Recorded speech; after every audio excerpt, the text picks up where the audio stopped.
Welcome everybody, and thank you very much for coming tonight.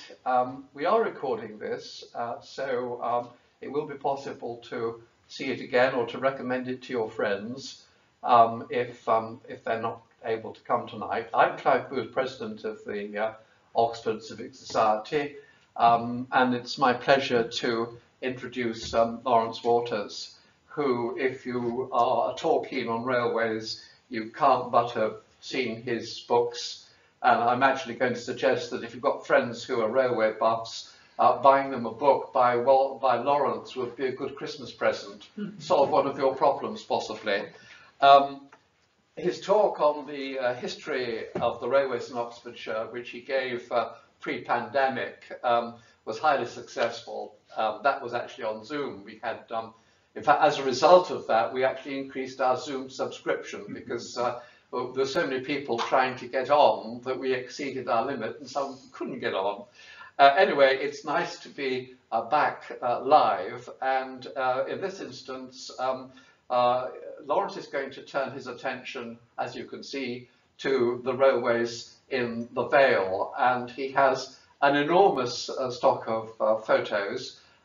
He may well speak for the whole hour, and we'll allow a little bit of time afterwards for Q&A, but our general aim will be to finish before 9:15. So without more ado, I'd like to welcome Laurence, and over to you, Laurence, and we look forward to your talk. Thank you.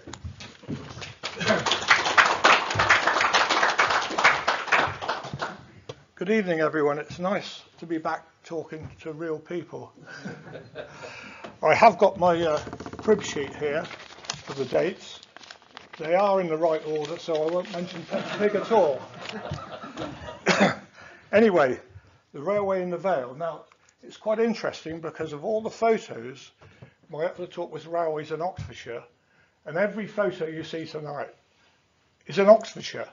But when they were taken, all bar one, every photo was taken in Berkshire, because prior to 1974, the South Oxford was in Berkshire, and the North Oxford side was in Oxfordshire. So you might think about which one you're going to see. One picture. Let's go. Here we are, the Vale. You've got Abingdon, Radley, down to Didcot, Stevenson, Wantage Road, Challow, Uffington, and Faringdon, with the branch to Faringdon. So that's the railway in the Vale. The first picture, which probably has been published many times before, shows the station at Abingdon. The Abingdon Railway was opened in 1856, and the money was put up by the businessmen of Abingdon.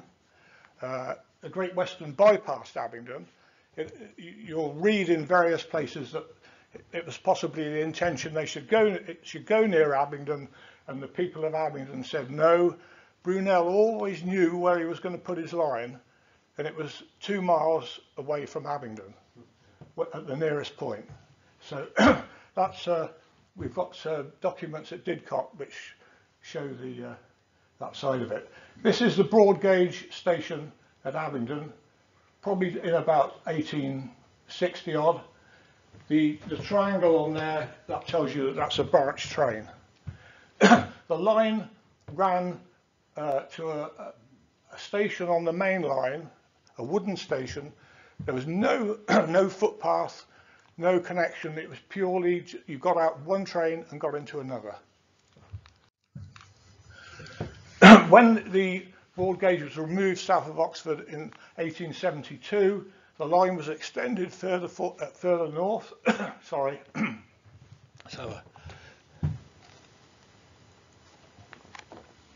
The line was extended further north to a new station at Radley, and that was the junction for Abingdon. The reason Radley, further north, it had a road connection, and it also had a population, and also Radley College, which opened in 1837 as a college, so it had a ready-made clientele. This picture taken in Great Western days shows this building here. And that building was the waiting room from the old Abingdon Junction station. And when it was closed, it was brought to Radley. It was there for a number of years, and it was used as a plate layer's hut. There is the station at Radley that was built, and I've got the name of this chap. When this was taken, this is the station master, William Parkins. So there's the line going up to Oxford, and this lovely station was built. Here is the station at Abingdon, a broad gauge station, constructed mostly of wood with brick rendering and a slate roof. In 1908, a freight train shunting in the yard hit the coaches which were standing in the platform and pushed the whole lot into the back of the station. It collapsed. You can see the wooden structure, and wherever there's an accident, every railway picture you see where there's an accident taken at this time, there are loads of spectators standing round posing for the camera. After that, the new station was constructed, and here it is in brick and stone, very nice, with a nice pediment on the front, GWR Abingdon Station. At first, the branch, after the broad gauge was taken away, the branch was operated with a steam engine, a tank engine, and these four-wheel type coaches. And there's four of those operating on the branch. So at this particular time, there was probably a lot of passengers on the branch. There they are, parked in the platform of the new stations, taken around the turn of the last century. And here's the brewery, the Malt House. If you were stood here now, you'll be on the road that goes, the little lane that goes up the side of Waitrose. In 1931, the four-wheel coaches were taken out of service, and they were replaced with what's called a Great Western Railway auto train. So you had one coach, the loco, and the coach and the loco were coupled together. So when it got to the terminus at either end, the loco didn't have to go round, it just ran up and down all day long. There are about 18 trains a day at that point in each direction. So once the train got here, the driver would get in there and the fireman would stay in there, and it was connected up, so he would drive the train from the front of the coach. This lovely picture of some of the station staff at Abingdon. This was taken prior to 1901, because this loco after 1901 was allocated to Bristol, so it's not dated, but it's around about that time. Here's the fireman with his shovel, and the driver and the signalman, and these are porters and shunters.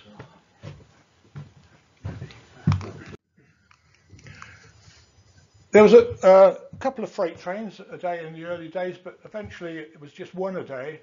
The loco would come down from Oxford into Hinksey Yard. Any wagons that were required for Abingdon would be taken from Hinksey Yard down to Abingdon. They'd be shunted around. The loco would spend the day shunting, and then in the afternoon it would go back up with any wagons back up to Hinksey, where they'd be resorted and put onto the various trains. There was a coal yard at Abingdon, and other commodities came in, farm materials, etc. In later years, the station looked like this. You can see it's pretty standard now, just the posters in front of it, but it remained that way until the closure of the line.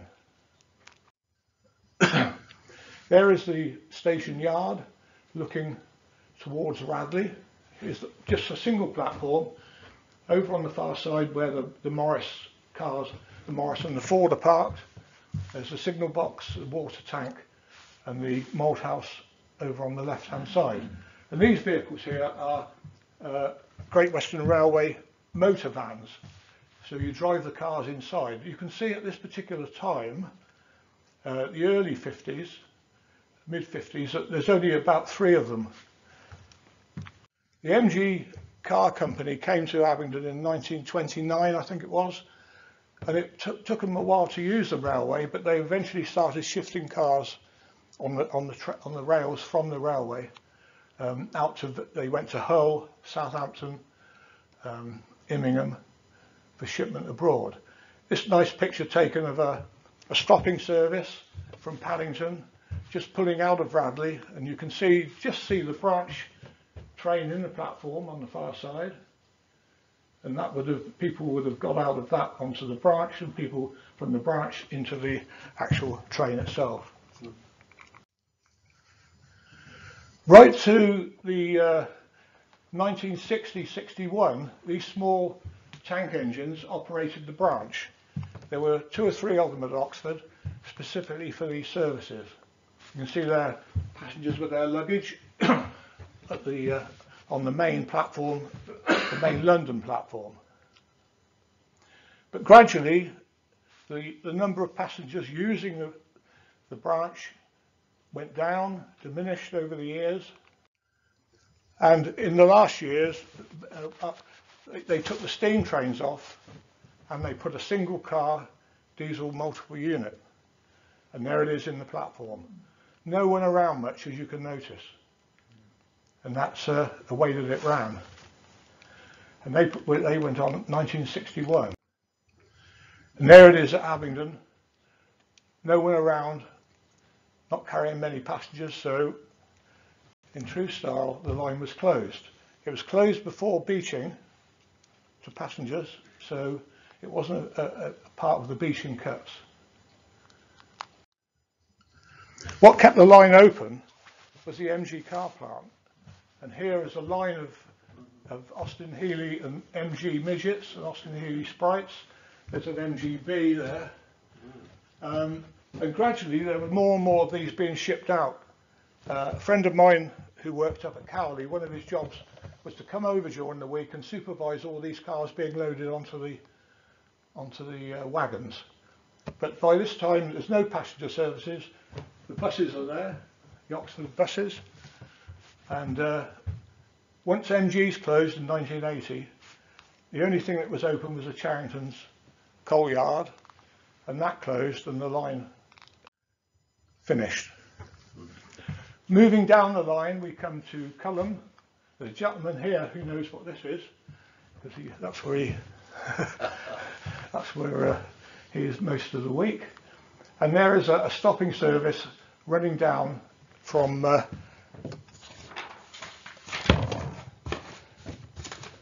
Oxford area. Now, in broad gauge days, Culham was opened as Abingdon Road station. On the Great Western Railway, wherever you saw a station that had road after it, you knew that you were in for a long walk to get to where it said it was. And Culham was Abingdon Road, and that's where it was, on the road on the Turnpike Road to Abingdon. And as you'll see on 1 or 2 other pictures that I've got, there are other stations called Road. So anyway, when station at Radley opened, it was this in 1873. Abingdon Road became Culham. What's interesting about this picture, and there's a lot of these around, is the lovely broad gauge goods shed on the left hand side. And there was one of those at Wantage Road, which you'll see, one at Faringdon. Beautiful buildings, none of them survive. They were all knocked down. So although the station is listed and the station building survives, most of what else on there you can see has gone, except in the background it's HMS Hornbill, which was a wartime Navy station. And that's still there, those buildings. And I'm reading in a book on military buildings. Apparently some of the buildings which survive are the only type of World War II buildings which are left in existence in the country. And they are on that site. The next station down was Appleford. It was just a halt, a Great Western halt. The Great Western built these. If you wanted a halt station, you could apply to the Great Western, and they would, if you put the money up, they would provide you with a halt. And Appleford halt cost £588 to put in. It had a waiting room on each side, but nothing else. So if you had to buy a ticket, you had to go to the local post office, which is now gone. Although the halt's still there, you have to buy your tickets on a train.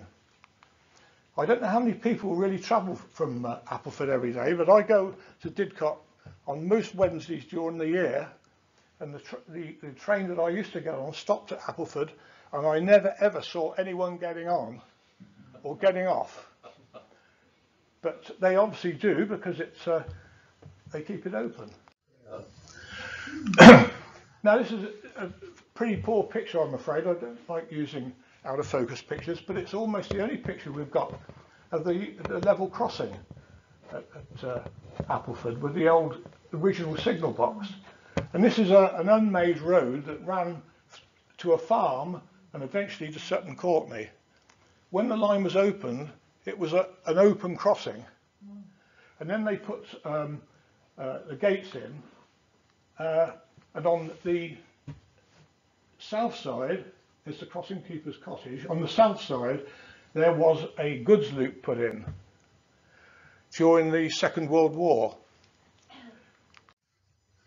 and a freight train came along that goods loop, and you can just see the points there where the chaps are stood, and it overshot the loop, the end of the loop, and a Paddington to Wolverhampton service coming through sideswiped the loco, and that was the result.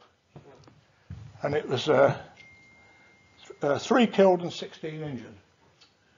So not as many as you would imagine looking at the carnage. Then we come to Didcot. Opened in 1844 with the opening of the Oxford Railway. Here is the Oxford Branch, with a train coming from Oxford. Broad gauge again. An unusual station built of wood, with each platform having its own train shed roof. And one of these, an engine called Iron Duke in it. Didcot became quite a big railway centre in actual fact, because you have the branch to Oxford, and there's the Oxford Branch platform going off. This picture was taken about sort of 1882-ish, 1883. I've probably got it out of sequence, but it just shows you Didcot as it used to be. This guy here, this porter, you can see how short the platforms are. All of them. The Oxford Branch, very, very short. And here's over here, that's the Great Western Hotel, which was knocked down a few years ago. And at the moment there's a car park there. And then you've got the big building at the back, more of that in a moment. But you can see at this point, from 1856, although Brunel's broad gauge 7 foot was over most of the Great Western, the standard gauge of 4 foot 8.5 started to come further south. The last broad gauge service left Oxford going south in 1872, and it closed a few years before going north. So as it gradually came down, and where the 2 gauges are, you had the mixed gauge. So the point work was a bit complicated. So you had 3 tracks. That's the standard gauge, and there's the broad gauge. And the standard gauge, someone mentioned it tonight, but someone did say this to me, the standard gauge was obviously near the platform. Because if you had a standard gauge train and the line was on the outside, there'd be a gap like that between the platform and the coach. So it's a bit obvious, but it did help the point work as well. So that's a very interesting picture. Get my spot sheet on Didcot.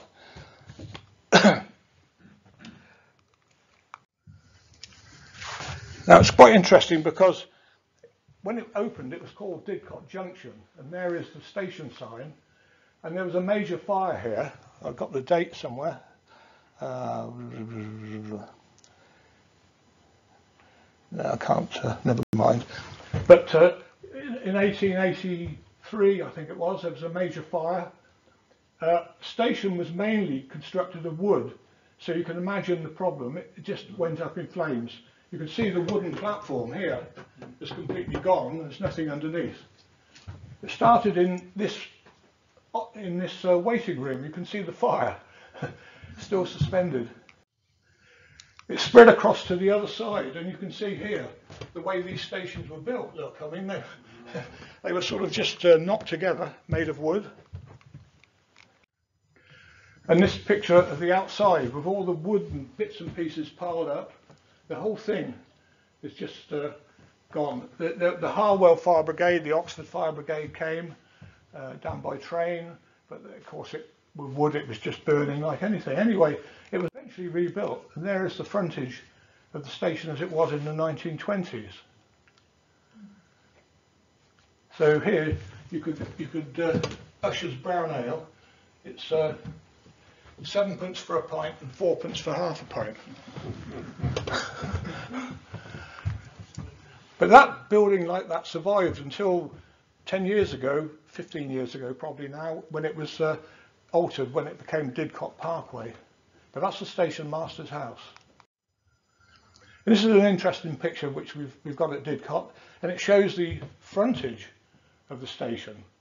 And there is the Junction Tap, which was a pub.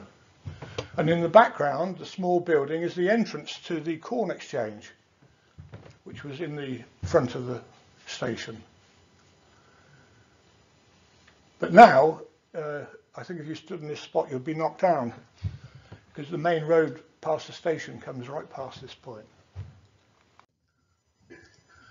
A lovely shot of the some of the staff at Didcot. Again, probably 1890s.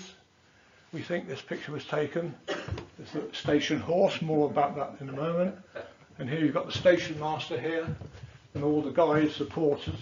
And two of those chaps, if you look through the magnifying glass, it says W.H. Smith on the top. And I remember when we were trying to date this picture, I phoned up W.H. Smith at Swindon, and I said, this is what I'm trying to do. And the woman said, oh, hang on a minute, I'll put you through to our archives department. And I spoke to a very nice lady, and she said, well, if you've got a date, we can tell you who they were. But we haven't. So this is Didcot, and that's the down Flying Dutchman service from Paddington to Penzance. And here you can see this is what is now the down main.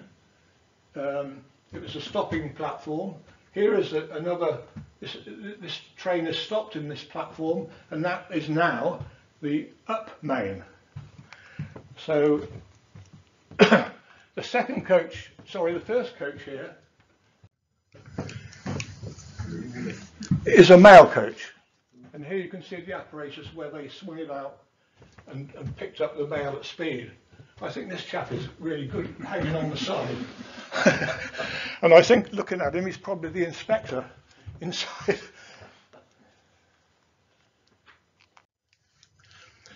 The last broad gauge service ran over the weekend, on the Friday, the 20th of May 1892. And over that weekend, all the way down to Penzance, the broad gauge was removed. They didn't actually take all the track up.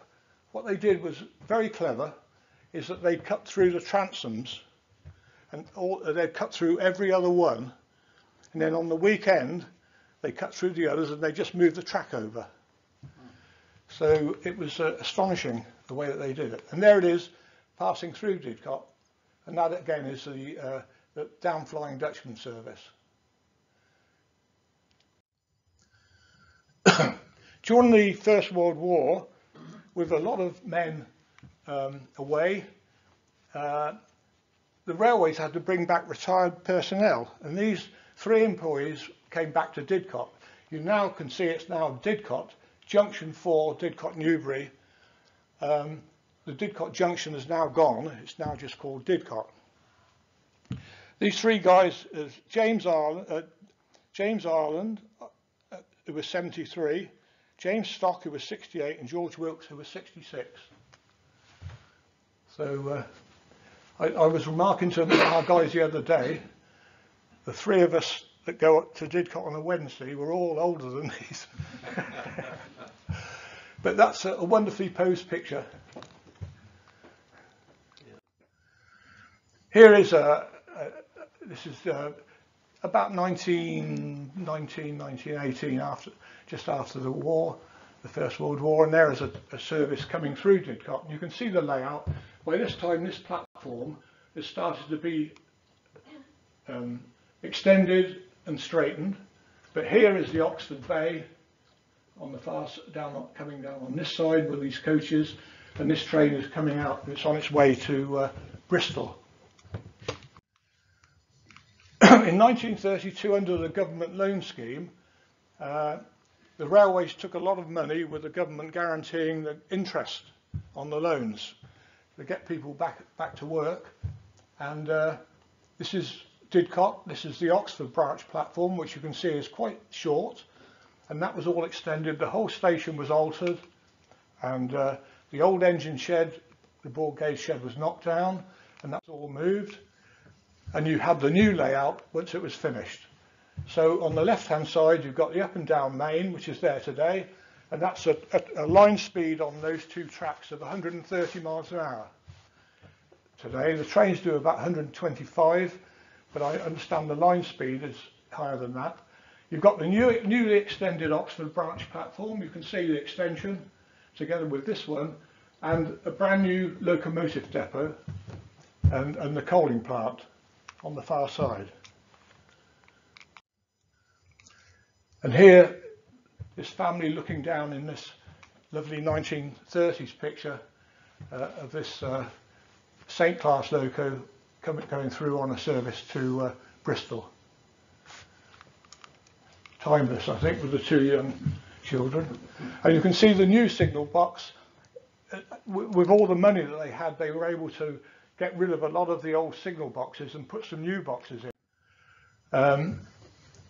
Here is the locomotive depot at Didcot, the coaling plant, 75,000 gallon tank over the top, the brand new shed with a few coaches, and that's where obviously the Great Western Society has got its depot today.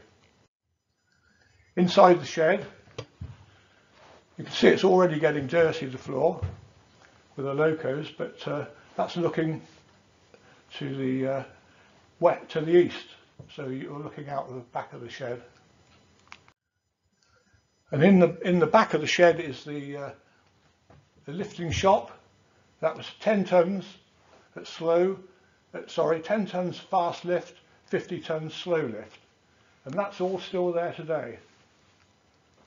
And I have to say that when steam finished in 1965, the Society went into the site in 67. This building was about the largest pigeon loft in the whole of Oxfordshire. So you can imagine the state of it. And this picture taken towards the end of steam. And what's interesting is that I've looked at all the locos that are on here, and that picture could be recreated today. And this loco in the foreground is at Didcot, that particular loco. So it's rather nice that. And the one thing I'll draw your attention. Oh, no, sorry. Am I not going back? Oh well. As we move out of Didcot, we come to this large black building. Now I said at the time about the broad gauge mixed, so after 1856 the mixed gauge started to come in, but the broad gauge was still there. So wherever you had a mixed gauge train, and particularly a goods train, and a broad gauge goods train, all the stuff had to be taken out of one and put into the other. And at Didcot we had this. which is the transfer shed. So broad gauge on one side and mixed gauge on the other. And that stood at Didcot all those years ago. And some years ago, it was going to be knocked down and it was offered to the Great Western Society. And they took it down plank by plank, and it's now at Didcot. Now we come to this building. I don't know how many of you ever remember this. You probably never ever noticed it. And it's the horse provender stores, which is situated where Didcot Parkway car park is. And it was constructed in the 1880s to provide fodder for all the horses on the Great Western Railway. And the Great Western Railway employed 2,700 horses at one time. So they were spread over the whole of the country. There was stables at Paddington. There was a small stables here, and there was a large stables at Hockley in Birmingham. So all of the various bits that made up the horse feed would come into this building, 4 stories high, concrete floors. The 2 tanks on the top are there because the whole building had a sprinkler system put in all those years ago. So if there was a fire, they could put the thing out. It finished being used by the railway in about 1953, and then it was let out for various people who had it for furniture storage and whatever. And eventually it was knocked down. And that's where the car park is. But you can see all the wagons. Once it was built, the Great Western came to an arrangement with all of the people who were supplying all this material to buy direct. And what had happened was that the Corn Exchange at Didcot went into liquidation. So the Great Western knew what they were doing. There is the building. You can see there the piles of hay and bits and pieces that they used. And there it is inside. And you can see the sprinkler system on the top. All concrete, built so that if there was a fire, it could be contained, because all this is highly flammable. There's an interesting article in the Great Western magazine about the makeup of the feed, and it ends up by saying horses in London had more oats.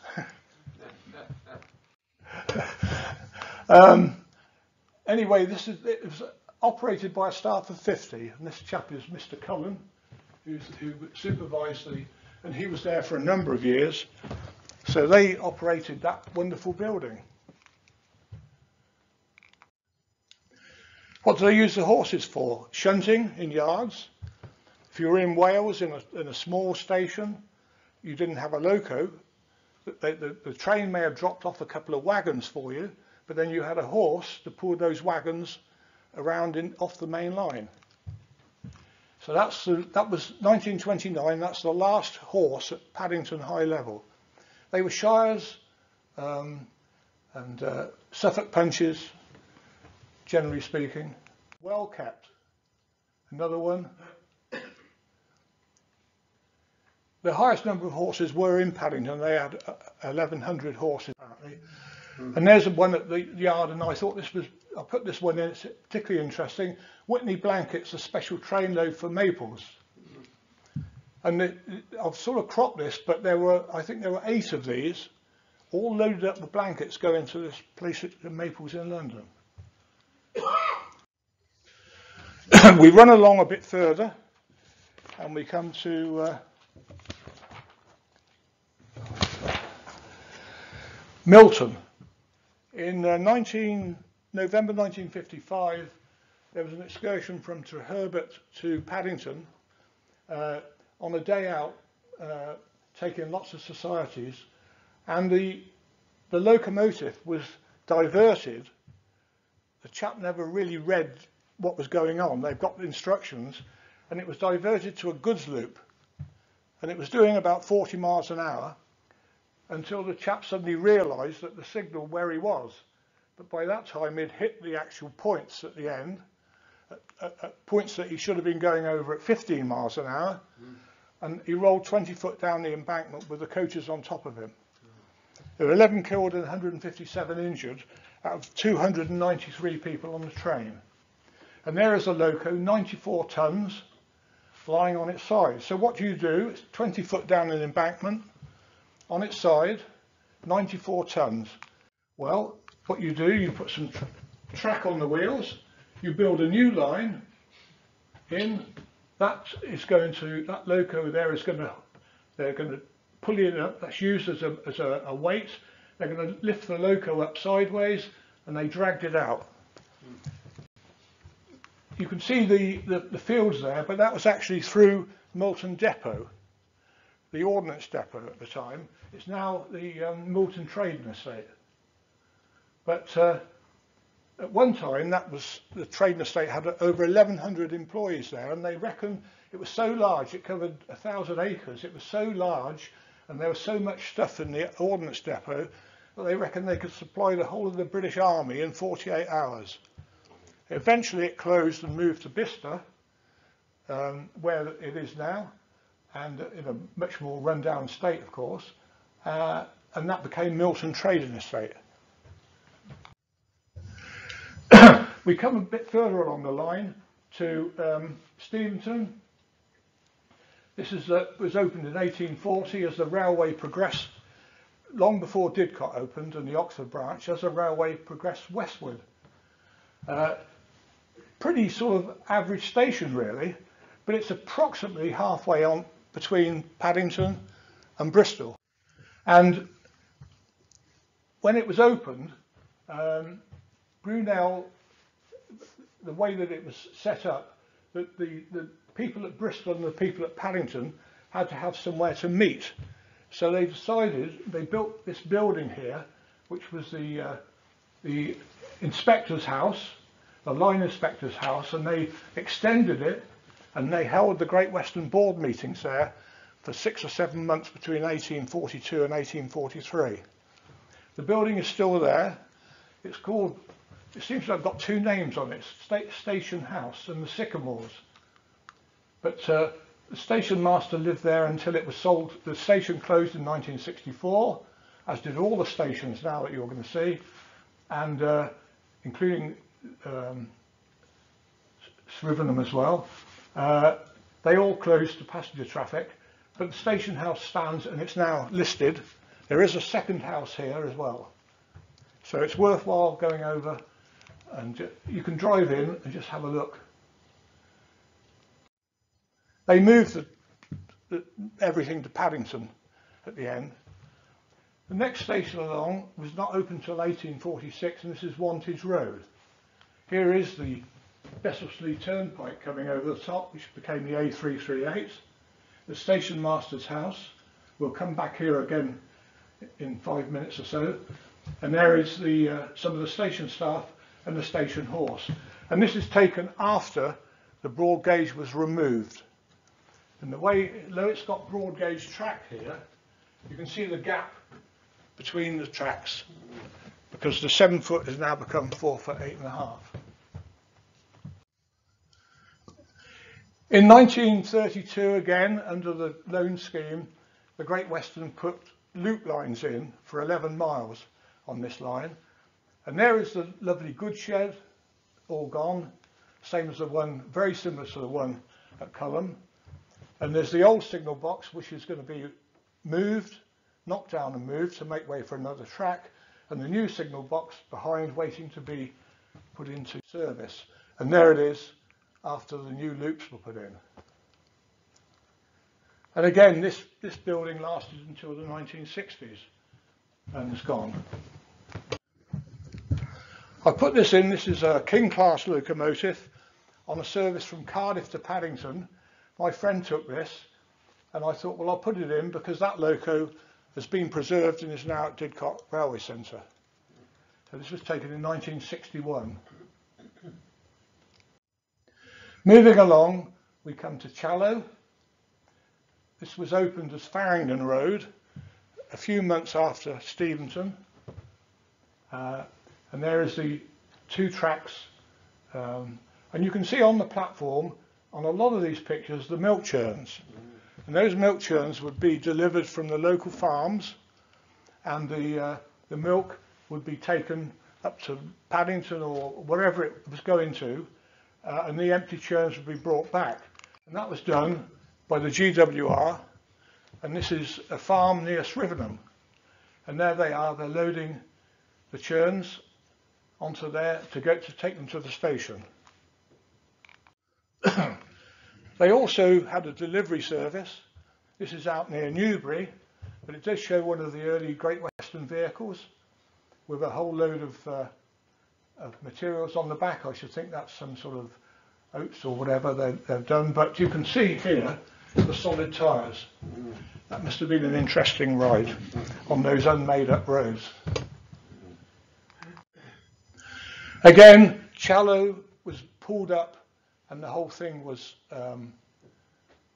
rebuilt, and there's a station with a new signal box being put in, the old box again by the side of it, and eventually it looked like that, with the 2 fast lines and the 2 loops. After the railway, after all these stations closed in 1964, the loops were all taken out, so there was just double track. Then in the early 1990s, Didcot Power Station still needed coal, so they decided instead of getting coal from the English quarries, they would import it from America, South America. So because the trains were now not coming through Oxford, coming from the Bristol direction, they reinstated the loops at great cost. Now we come to Uffington. The bridge there was put in, and that was put in, there was a crossing here prior to the station being built and the line being opened. There was an ordinary crossing there, but then eventually there was 1 or 2 accidents and they put that lovely girder bridge in, and there is a station behind. Let me get my swap on the... Okay, so it was opened in 1874, the branch, and this station was opened as well. There is the station staff at Effington, and that's John Hancock, the station master. This is taken about, with his staff, taken in about 1910. There is the station with the unusual footbridge. That's a very unusual design footbridge for a Great Western Bridge.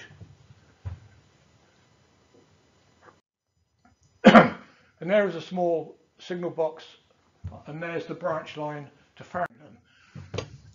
This is a 1930s picture taken of a couple of 3 coaches and a tank waiting at Faringdon, connect with the main line to take the train just a few miles into Faringdon.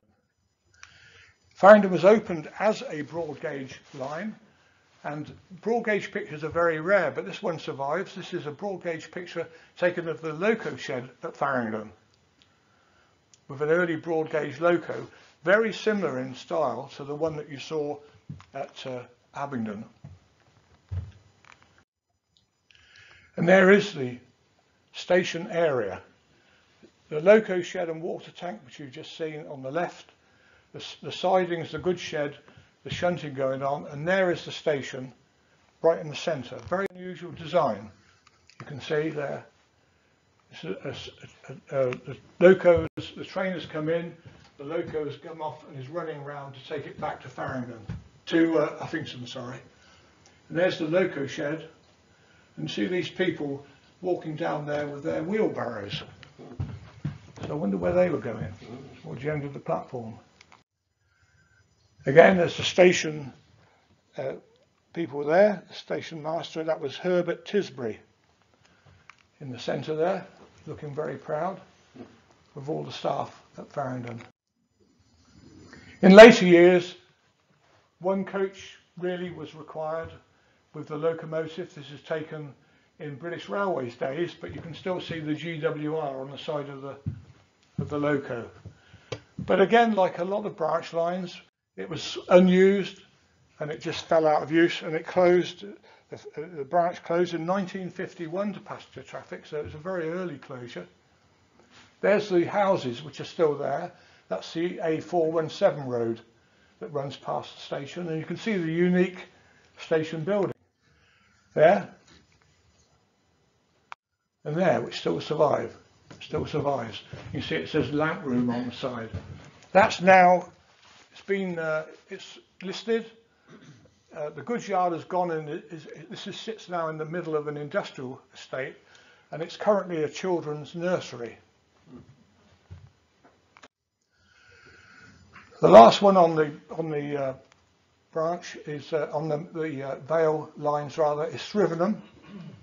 There's a train coming through. Another one of those lovely goods sheds that were built by the Great Western, the station, etc., all gone. Just the track remains now. Now we go back to Wantage Road, and I'm going to finish off telling you about the Wantage Tramway. You had Abingdon Road, which was nowhere near Abingdon. You had Wantage Road, you had Faringdon Road, which was nowhere near Faringdon, and then you had Wantage Road, which was a couple of miles from Wantage. So here's the station. You can see all there the various bits and pieces. So they decided to connect themselves to the railway, and they had a meeting in the town hall at Wantage in 1873 at 3:30 in the afternoon to decide to build a railway, a tramway. And there's the map again, and it ran from Wantage Road into Wantage. And there's the A338 road, the Turnpike Road. There's a map. Wantage Road station at the top, the Volunteer Hotel, as it was called then, the Besselsley Turnpike, and the tramway ran down, all the way down the side of the road, crossed over, and then went into Wantage Town. And that's it in 1877. And you can see there the Berks and Wilts Canal that ran through the centre of Wantage. There was no station at the Wantage end for the Wantage Tramway. It was just a connection there, the passenger terminus in 1912, just 2 tracks with a run around. Here's the the goods yard and the volunteer pub. If you look in the timetable, the Wantage Tramway was in the timetable at the end of the Great Western timetable under buses, because it wasn't acknowledged to be a main railway. It was a steam tram car. It was initially opened with horse-drawn, but eventually they bought these trams. And this is an early picture here, because I think this is wonderful. I think this guy, he looks terrific in his overcoat. And that's at Wantage Terminus. Now it's the same place, but this is interesting because I have blown this up. And this gentleman, you can see, is actually a vicar. And he's got a cigarette in his hand, and his hat and whatever. And I've written down who he could be. I haven't actually written it down because I wasn't sure. Oh, it could be Augustus Gossage Robinson, who was a vicar of Wantage from 1919 to 1931. And that would sort of date the photo very early. So he may have been arriving by train to take up his post. Whether that's him or not, I don't know, but I think it's rather nice actually. The tramway ran from the goods yard. There's what's now the A338, the old turnpike going over the railway. The station master's house is on the left-hand side, the entrance to the goods yard, and this came down here past the volunteer pub. And it ran down alongside the road. Look at the state of the road. Past the estate there, and there is number 6 chugging its way down. The speed limit on the tramway was about 10 miles an hour. And that wasn't because they couldn't do more, but because they didn't have an awful lot of money, they had to buy poor quality second-hand track. And it was of all weights, trackers in different weights.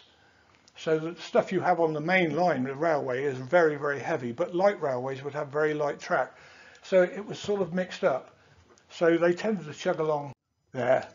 And here we are again on the estate, and there's the tram car, and that's Inspector Savoury, who worked on the line for quite a number of years, the ticket collector.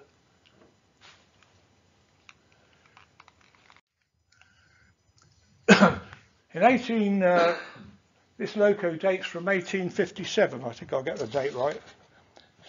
Someone will shoot me if I don't get this right.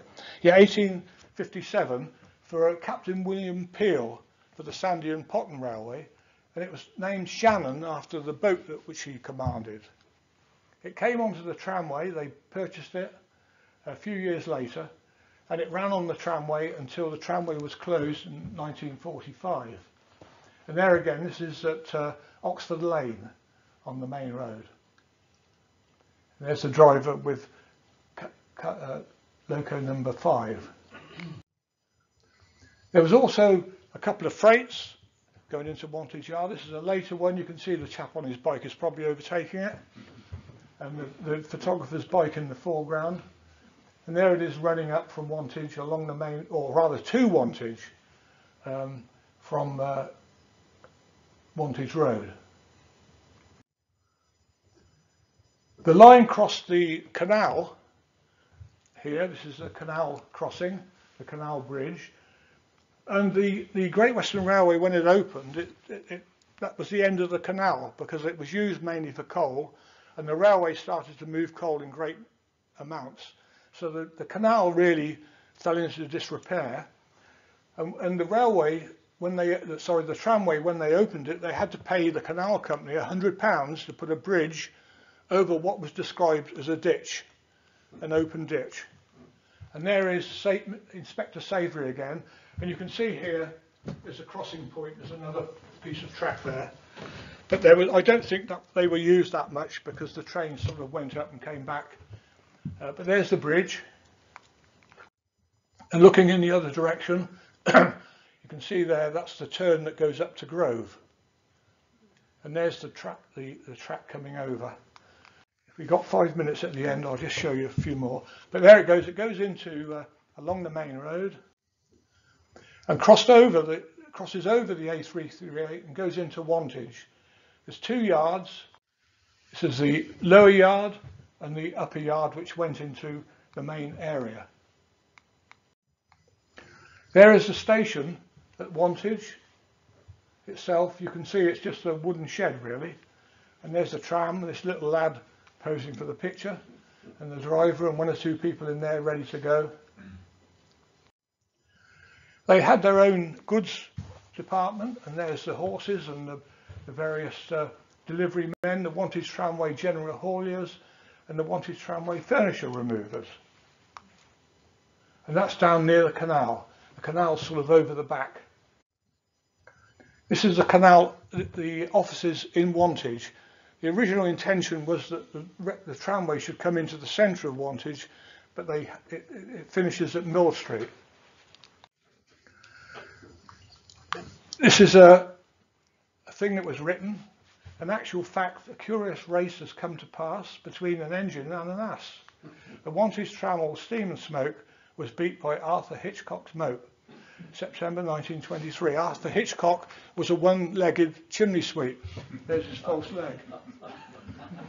And apparently he was going along the road, and the driver, hello, Arthur, and pulled the whistle, and the thing bolted, and it became a bit of a folklore.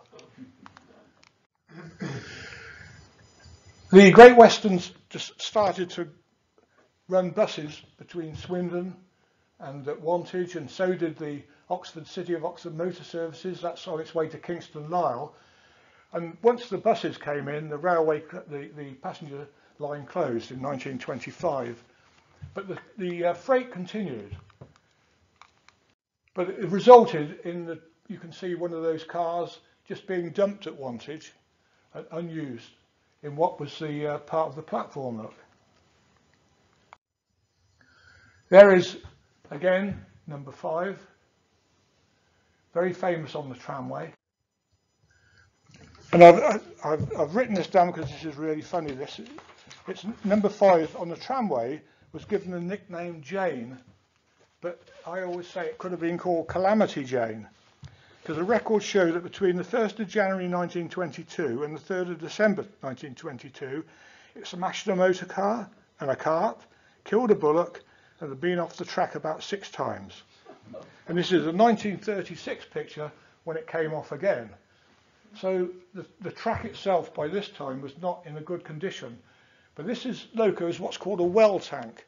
So the tank of water is in between the wheels. And it's only a little 4-wheeled loco. And if the tank is half full, as it goes along this terrible track, the water starts slopping around. And it eventually gets to a point where woof, and the thing will come off the track. And that's what kept happening to it.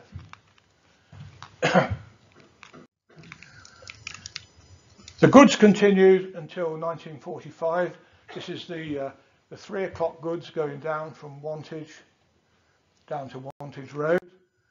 Again, along the main road, and you can see now the way that the track is overgrown. It really is towards the end of its. Canal cottages.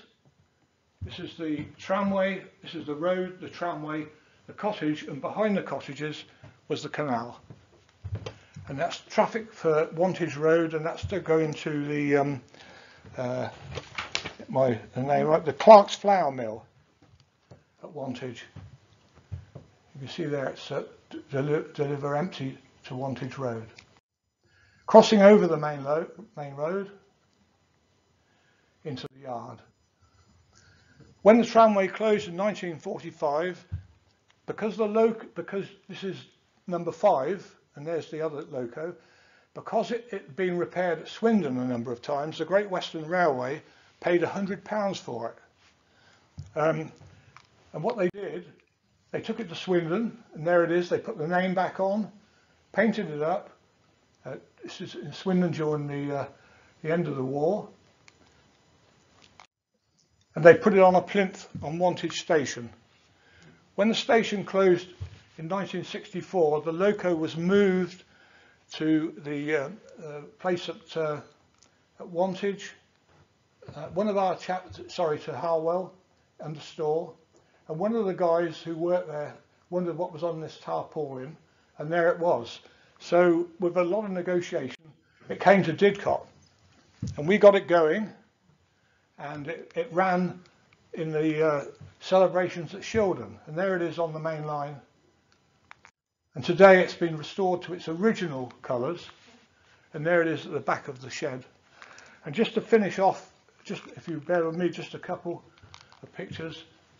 It's always nice to go and have a walk where these lines were. So there you go, that's the bridge, and there it is today. House still there, the bend, no tramway. There is the bridge with a building. The building's still there behind that, behind those Leylandi.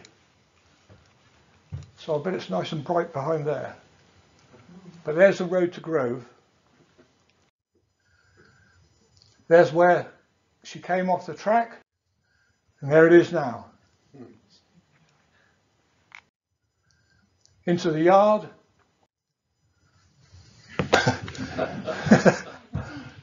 Look how cheap the petrol is. That's not recently either. There's the yard itself, disused, with number 7 parked there. Same spot. There's the station, this building here. There it is. The original building in Mill Street. And there it is today, with the Wantage Tramway. But you can see steam in the Vale, and there's Didcot Railway Centre.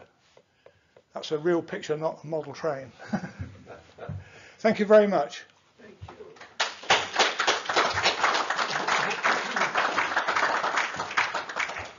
Thank you very much, Laurence. It's happened to be fascinating. I remember the Society had a visit to Wantage 3 or 4 years ago, and I do remember being at the point where the tramway came in and people got on and off, just off the centre of Wantage. So it's fascinating to see those pictures. I love the little coaches with their curtains and the rather sort of fancy windows. So, well, we just have a couple of minutes for questions, but I'd like to start. There was a fascinating one of a coach and an engine permanently coupled together, where the driver of the engine could get through the front of the coach and therefore it would go up and down. I couldn't imagine how the controls work, because I thought with a with an engine you've got all these valves. That's and right. stuff. Well, the fireman looked after that, and what you had was a regulator lever that affected in the coach, right, the regulator of the loco, and a brake. Okay. And that's all you needed. So basically the fireman was looking after the basics. He looked after the loco, yeah. Okay. Now, we may not need the mic. We do have a mic, but would anybody like to ask any questions? Sir? Your slides look very clear and fine. How many of them have been digitally enhanced? Any or none? Or They've all been scanned. have you worked on them otherwise? I've removed some dots on them, but generally, that's the way they are. Okay. Yeah. Yeah. I've been very selective from the collection at Didcot. I'm pleased to say that Laurence has offered to organise us a trip for the second half of next year to the Didcot Railway Centre, including into some parts that other beers don't reach. So if you follow the Society's Visions magazine, which tells you about the walks and talks, you'll learn more about that in due course. Anybody else got any questions or comments? Right, you're looking very content. Yes, yes, please. So I was wondering, why were the buildings built of wood? Let me. Sorry? Why were the buildings? Yes. Railway buildings built of wood. Cheap. But I mean, railways were up and coming. I thought. Well, some of you've got places like Culham and Srivenham. They were brick buildings because they were that's the way that they were built. But a lot of the buildings, I mean, Oxford was a big station, but it was almost entirely, until it was knocked down in 1974, entirely built of wood. It was quite extraordinary. The platforms, I went down there and took some pictures when they were removing the platforms, particularly where they kept the beer under the refreshment room, and it was all just hollow wood. And there was so much rubbish under there. I mean, it was extraordinary. And it's the halts were built of railway sleepers, and that's why they were so cheap. To build a station for £588, that was, until 10 years ago, was still there. It's only in recent years that they've actually taken the old pagodas down and replaced the wood, but the station is still built of wood, if you go and look.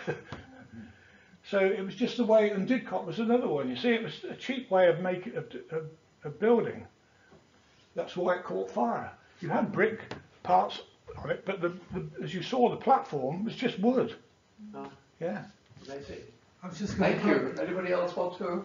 I was really just going to comment, on what you just said. It's a bit ironic that the station at Didcot was burnt down as a result of the fire in the waiting room, rather than sparks from the engine. Oh yes, yeah. I don't know. There's a lovely report you can read about it. Yeah, but of course there was a very poor fire brigade in those days. There was not much at Didcot, for instance. I mean, before the railway came to Didcot only had it was Didcot, it was called, it only had a population of about 100. Mm. The railway built the town up, and then you had the problem to store the loco shed. So in the end, there was 400 or 500 people employed at Didcot. But it was a cheap method of building. I've got another question too. Okay. Peter, why did you use this? Because I think it's hard to hear what you're saying. Nothing really ask. I was going to say, you didn't mention Didcot as a junction on the line to Southampton, although it's referred to on the station. Yes, yeah. Yeah, I've kept to one railway. That's because you're talking about. Yeah, that's another railway altogether. Yeah. So that'll be in your next talk. The DNS. Well, we've got to go north of Oxford at some point. Would anybody else like to ask a question or make a comment? Okay, well, Laurence, absolutely fascinating second talk. Thank you very much indeed. That's okay, It's thank been you. Terrific, and we certainly hope to be able to arrange a guided tour by you to the wonderful Didcot Centre, and it's just been a fascinating walk back through time to see all these places with their staff and their horses. Oh, I know, And amazing. that enormous building for feeding all the horses, you know, just... The railways were an incredible employer. It is said that in Victorian times and just after, that most families had a relative that worked on the railways in this country. yeah. You know, a phenomenal number of people. I mean, I had an uncle who was a station master at Long Buckley, which is not on this line at all. But that was one heck of a tripod, wasn't it? Yeah, absolutely. Well, can we show our appreciation to Laurence? Thank you very much. Thank you. Wonderful. Good. I'm glad that Thank went you. okay. Thank you very much. And Just about right, though. hopefully the recording is in order.